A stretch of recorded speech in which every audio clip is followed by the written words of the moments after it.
തദ്ദേശ തെരഞ്ഞെടുപ്പിൽ വിജയിച്ച അംഗങ്ങളുടെ സത്യപ്രതിജ്ഞയ്ക്ക് ശേഷം സ്വന്തം വാർഡിൽ കേക്ക് വിതരണം ചെയ്ത പഞ്ചായത്ത് അംഗം. പത്തനംതിട്ട ജില്ലയിലെ കടപ്ര പഞ്ചായത്ത് 11ാം വാർഡ് അംഗമായി സത്യപ്രതിജ്ഞ ചെയ്ത ശിവദാസ് യു പണിക്കറാണ് വാർഡിലെ മുഴുവൻ വീടുകളിലും തന്റെ സ്നേഹസമ്മാനമായി കേക്ക് വിതരണം ചെയ്തത്.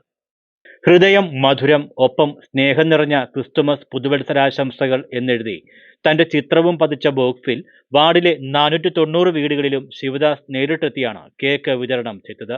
വരുന്ന 5 വർഷക്കാലത്തെ വാർഡിലെ വികസന പ്രവർത്തനങ്ങളുടെ തുടക്കം എന്ന നിലയിലാണ് മധുരം വിതരണം ചെയ്തതെന്നും ജാതിമത കക്ഷി രാഷ്ട്രീയത്തിനതീതമായി എല്ലാവരോടുമൊപ്പം എന്നും ഉണ്ടാകുമെന്നും ശിവദാസ് യു പണിക്കർ പറഞ്ഞു. കടപ്ര ഗ്രാമപഞ്ചായത്തിലെ 11ാം വാർഡിൽ നിന്നും ഞാൻ വിജയിച്ചതായി അറിവുള്ളതാണല്ലോ. ഇന്ന് ഈ വാർഡിൻ്റെ മെമ്പറായി സത്യപ്രതിജ്ഞ ചെയ്ത് അധികാരം ഏറ്റെടുത്തതിന് ശേഷം എൻ്റെ വാർഡിലെ മുഴുവൻ വീടുകളിലും എൻ്റെ ഒരു സ്നേഹ സമ്മാനമായി ക്രിസ്മസ് ന്യൂ ഇയർ പ്രമാണിച്ച് ക്രിസ്മസ് കേക്ക് വിതരണം ചെയ്തുകൊണ്ടിരിക്കുകയാണ്. വരും 5 വർഷക്കാലത്തെ എൻ്റെ പ്രവർത്തനങ്ങളുടെ ഒരു തുടക്കമാണിത്. ഇതിനകത്ത് വോട്ട് ചെയ്തവരെന്നോ വോട്ട് ചെയ്യാത്തവരെന്നോ ഒന്നും ഇനിയില്ല.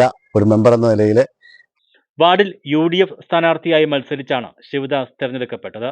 മുൻ മെമ്പർ വിമല ബെന്നി, മണ്ഡലം president TP Pratheesh, TM James, Moncy K Joshi, T Vincent, Aji K Antony, TP Benny, Jobin Jose, Jenny P John, Christy Jacob എന്നിവരും കേക്ക് വിതരണത്തിന് മെമ്പറോടൊപ്പം ഉണ്ടായിരുന്നു. News bureau, Mannar.